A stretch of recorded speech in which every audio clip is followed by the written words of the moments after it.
Shikues të nderuar, jemi rikthyer në studio në hapësirën i ftuari i ditës. Pas Krishtlindjeve, një festë e madhe për të krishterët janë edhe Pashkët, si për ortodoksët, ashtu dhe për katolikët. Për rëndësinë e kësaj feste do të kem nderin të zhvilloj një intervistë me teologun Miron Çako. Zoti Çako, të përshëndes. Faleminderit, mirë se u gjetëm. Faleminderit. Sa i përket festës së Pashkës, një simbolik si për të krishterët, por edhe pra krishterët në përgjithësi, por edhe për katolikët dhe ortodoksët. Çfarë mund të themi për simbolikën e tyre? Çfarë simbolizon? Nuk është thjesht një simbolik, pra nuk është një sajes fetare, është një ngjarje që ka ndodhur në historinë e njerëzimit dhe ne dimë nga kalendari. Ne jemi në vitin 2024 mbas lindjes së Krishtit, ne dimë që, siç edhe përmendet ju Krishtlindjen, biri i Perëndis u bë bir njeriu dhe lindi në natyrë njerëzore dhe eri brenda kohës dhe hapësirës. Por në moshën 33 vjeçe, ai mori mbi vete mëkatet e njerëzimit dhe vajti vullnetarisht në kryq për të kryqëzuar, për të shpaguar mëkatet e njerëzve. Do të dimë se një nga problemet që ka sot njerëzimi, dhe është armiku që askush nuk e ka mundur nga njerëzit, është vdekja. Dhe vdekja që neve na duket natyralitet, sepse lindim për të vdekur, nuk është kështu. Arsyeja e shëndosh thotë që neve nuk e pranojmë vdekjen, prandaj duke mos e pranuar vdekjen tregojnë që vdekja nuk është natyrale, por erdhi aksidentalisht te raca njerëzore për shkak të mëkatit të gjyshort, ose themi ne njeriu të parë, Adamit. Kështu që njeriu i parë, Adami dhe gruaja e tij Eva, bën mëkatin e tyre, pra u rebeluan kundër Zotit dhe ata hëngrën atë pemën që quhet pema e të mirës dhe të keqes dhe kështu sollën vdekjen tek raca njerëzore. Kjo shoqëron gjithë njerëzimin. Atëherë përsëri Perëndia që krijoi njeriu ndërhyri në historinë dhe kohën njerëzore dhe solli birin e tij ose fjalën e tij e bëri bir njeriu dhe siç thash, Krishti mori mëkatet e njerëzve dhe i pagoi me gjak, sepse paga e mëkatit është shumë e shtrenjtë që njeriu nuk mund ta shlyejë, ajo shlyhet me gjak, jo me gjak kafshës, që bëjnë sot njerëzit akoma therrore kafshë ose kurban, po me gjak njeriu. Gjak njeriu të pastër nuk ekziston. Atëherë biri i Zotit u bë bir njeriu duke qenë i pamëkatshëm, sepse ai nuk trashëgoi farën e Adamit, por lindi nga lindje virgjërore dhe kështu quhet qingji i Perëndisë që shlyen mëkatet e botës. Dhe ai vdiq vullnetarisht në kryq, u varros si njeri, por në tretën ditë u ngjall si Perëndi njeri. Dhe pavarësisht se kjo duket ndoshta si një sajes, duket si një mit, është një fakt historik, është e shkruar, dihet nga historia, nga analet e historisë që një Isu që izraelitët e mendonin si Mesian, u kryqëzua një të premte, por thuhet që nxënësit e tij lajmëruan për ngjalljen e tij. Sot vari i Krishtit është bosh. Është në Jeruzalem, aty kemi varin e Krishtit, pranohet se ka qenë vari i Krishtit dhe vari i bosh tregon që personi që ka qenë varrosur aty ose trupi i tij ose është vjedhur ose është ngjallur. Por që të vidhej trupi i tij ishte i pamundur sepse trupi i tij u varros në atë var, është një lloj shpelle dhe u vulos nga autoritetet romake. Dhe askush nuk mund të prekte atë objekt atje se ishte në autoritetin e perandorisë romake. Por Krishti u ngjall dhe doli nga varri dhe u shfaq apostujve. Dhe kur u hap ose kur ëngjëlli lëvizi gurin e varrit, ushtarët që ruanin varrin e Krishtit pan varrin bosh. Prandaj kjo ngjarje është e vërtetë dhe Krishti bëri atë që nuk e bëri asnjëri, një mundi vdekjen. Prandaj edhe Pashka është një festë shumë e madhe, është një festë që prek jo vetëm të krishterët, jo vetëm besimtarët, por të gjithë njerëzimit, sepse ai u bë njeri në emër dhe në shërbim të gjithë njerëzimit, për të mundur atë që ne i themi armiku më i madh që është vdekja. Nëse do të ndalemi tek ritualet, pra nis që të enten në mëngjes, për herë që ndizën dhe qërin, për të vijuar deri në ditën e diel, cilat janë ritualet, nëse mund të kemi një pasqyrim të tyre? Ritualet janë shumë të pasura në kishën tonë ortodokse, ato gjithmonë kanë karakter pedagogjik, pra bëhen që njerëzit të mësohen dhe nëpërmjet fjalës, nëpërmjet këndimit, himnjeve, që janë mbushur me shumë teologji, por edhe nëpërmjet anës formale, të cilat ne të krishterë ortodoks i kemi shumë të parë, sepse është një traditë shekullore dhe duhet dimë se ne jemi në atë që quhet java e madhe e pësimeve të Krishtit, që ka filluar që të hënën e madhe. ku në çdo ditë neve përjetojmë disa ngjarje që kanë lidhje me pësimet e Krishtit dhe sot që është e premte e madhe ose premtja e zezë, kulmon me kryqëzimin e Krishtit dhe me varrimin e trupit të Krishtit. Dhe pastaj neve, si të krishterë, përcjellim trupin e Krishtit në varr, që është ajo tradita e bukur e epitafit, dhe pastaj presim me shpresë ngjalljen e tij që ndodh të dielën, që është dita e Pashkës. Ka shumë rituale, shumë forma, të cilat janë të larmishme nga tradita të ndryshme, por ajo që është autentike e Pashkës është rituali i lyrjes së vezëve të kuqe, që bëhet të njëjtën e madhe, dhe patjetër që veza e kuqe është një simbol paskal, shekullor, për treguar se brenda asaj vezë, siç dim nga naturaliteti, gjithmonë ka një jetë që duhet të çajet të lëvozhgën që të dalë ai zogu, të fillojë një jetë të re. Kështu edhe Krishti vdiq si njeriu, u varros në varr, por në tretën ditë ai doli nga varri. Dhe kjo simbolizohet me vezën e Pashkës, që është gjithmonë e kuqe, jo me ngjyra tjera, sepse ngjyrat e tjera i përshtaten festës pagane të ditës së verës, nuk ka lidhje me Pashkën, dhe gjithmonë e kuq sepse është gjaku i Krishtit. Gjaku i Krishtit bëri të mundur kalimin nga vdekja në jetë, sepse duhet pagoj për mëkatin njerëzor, siç thash në fillim, dhe këtë pagoj gjaku i Krishtit. Ky është simboli paskal që kemi ne si krishterë ortodoks.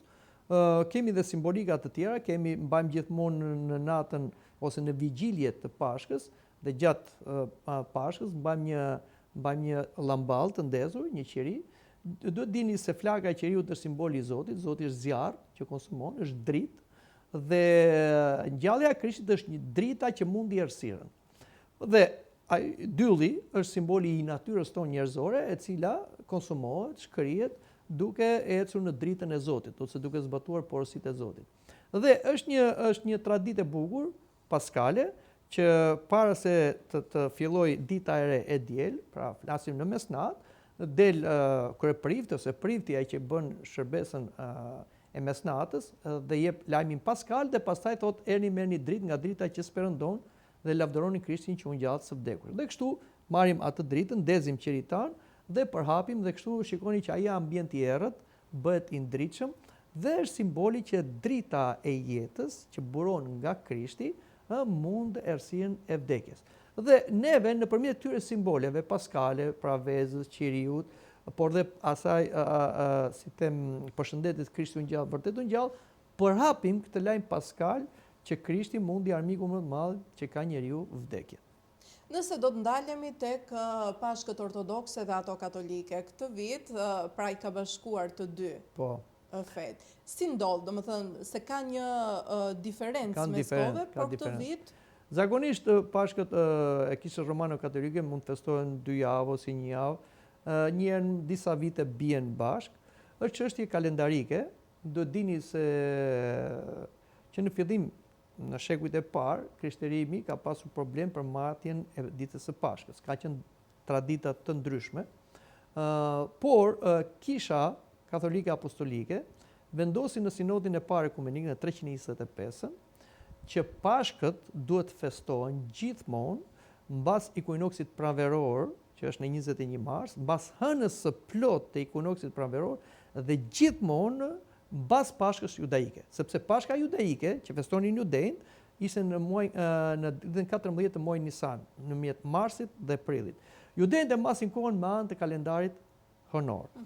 Dhe prandaj Kisha ortodokse i qëndron, si them, në mënyrë korekte këtij kanoni të sinodit parë dhe janë kanone nëse një peshkop ose një prift nuk e feston Pashkën në këtë mënyrë, qirotoniset, pra Kisha i qëndroi korrekt këtij kanoni, por Kisha Romano-Katolike në shekullin e 15, që kemi kalendarin gregorian, e ndryshoi këtë kanon, prandaj ka një kalendar tjetër, diellor, dhe e mat Pashkën në formë tjetër. Prandaj bien në ditë të ndryshme. Po, për ne të krishterë ortodoks, ne kemi të dy kalendarët, edhe Gregorianin dhe Julianin, dhe është një paradoks, duket, nga pamjashme. Për shembull, Krishtlindje neve i festojmë edhe ortodoks dhe katolikët në një ditë, kurse Pashkën në ditë të ndryshme. Sepse për Krishtlindjen ne mbajmë kalendarin Gregorian, Kurse për Pashk bëjmë kalendarin julian, që është nënor, që gjithë kisha ortodokse, që ka 2 kalendarë të bjerin në një unison, që Pashkën ta festojnë në një ditë, siç ka vendosur Sinodi i parë ekumenik. Pra, kisha ortodokse është e rregull nga ana kanonike dhe mund të themi konservatore në kuptimin e mirë, që nuk i ndryshon rregullat dhe ligjet që ka vendosur kisha që në fillimet e saj.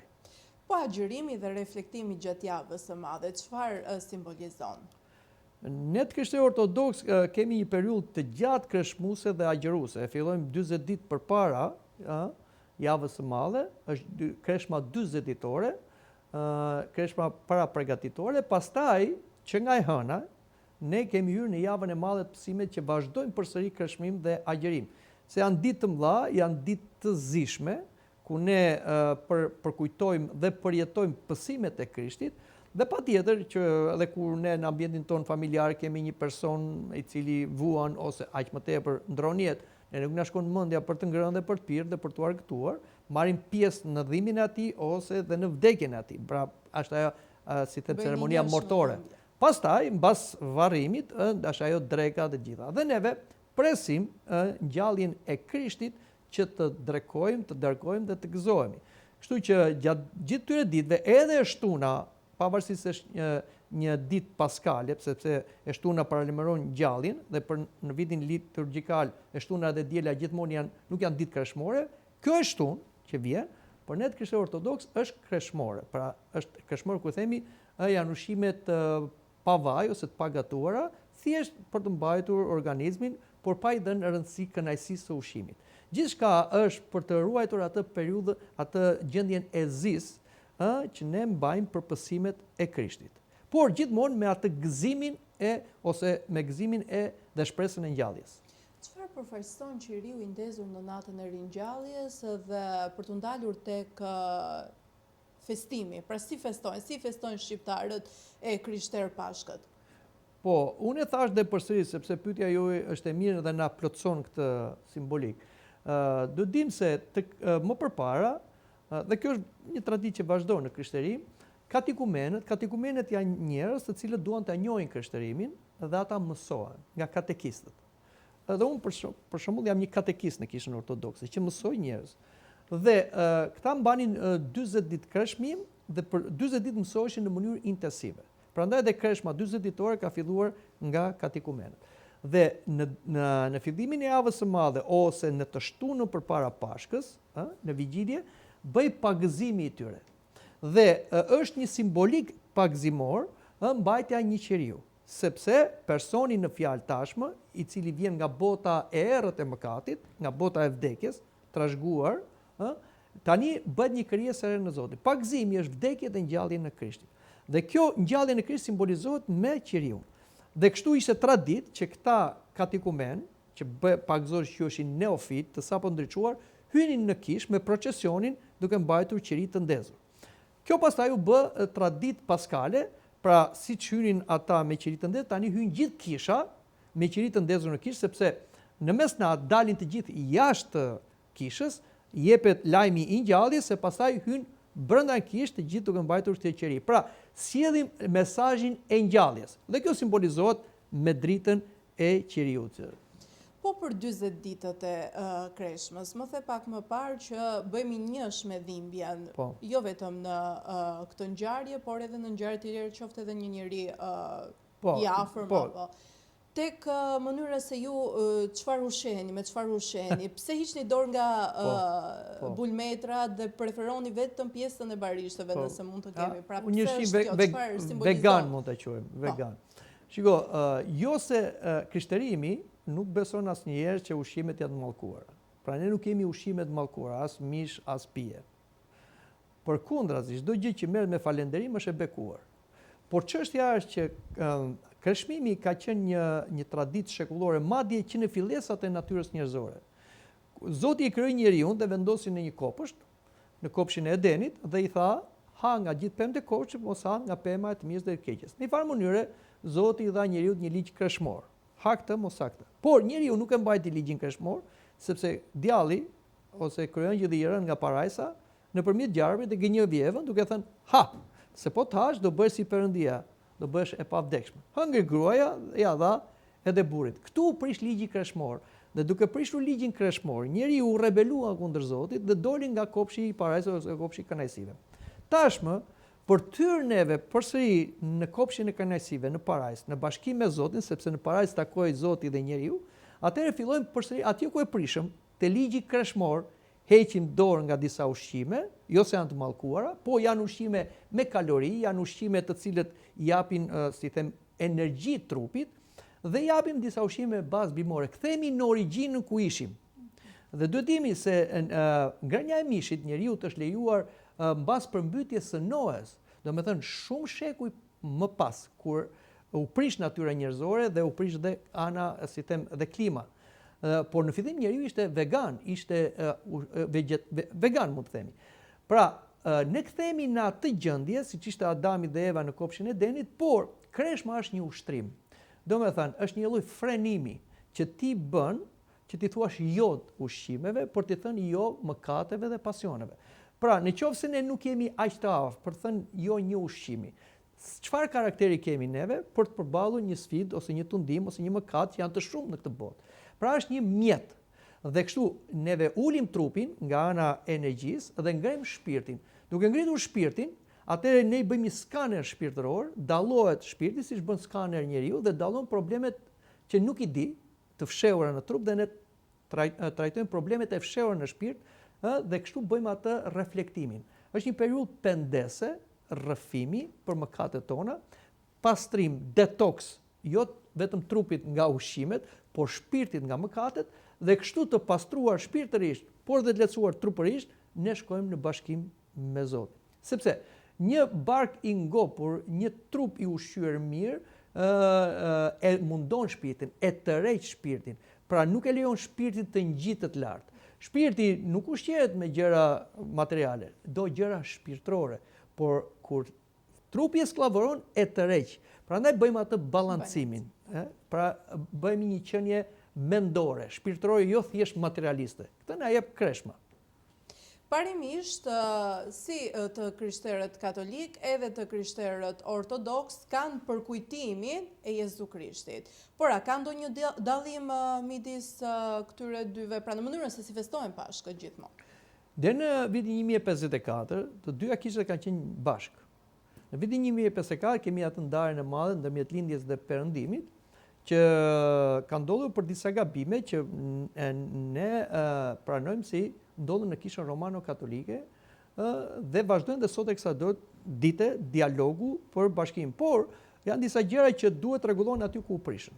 Prandaj dhe jemi sot dy kisha, të cilët vërtet festojnë ngjalljen e Krishtit, por kanë dhe këndvështrime të ndryshme dhe duhet dim një gjë që ngjallja e Krishtit është një realitet që e besojnë jo vetëm krishterë ortodoks, por edhe romano-katolik dhe protestant, dhe është një ngjarje historike, thash. Por mënyra se si ne i përqasemi dhe e përjetojmë atë është ndryshe. Për shembull, ja t'jap një aspekt.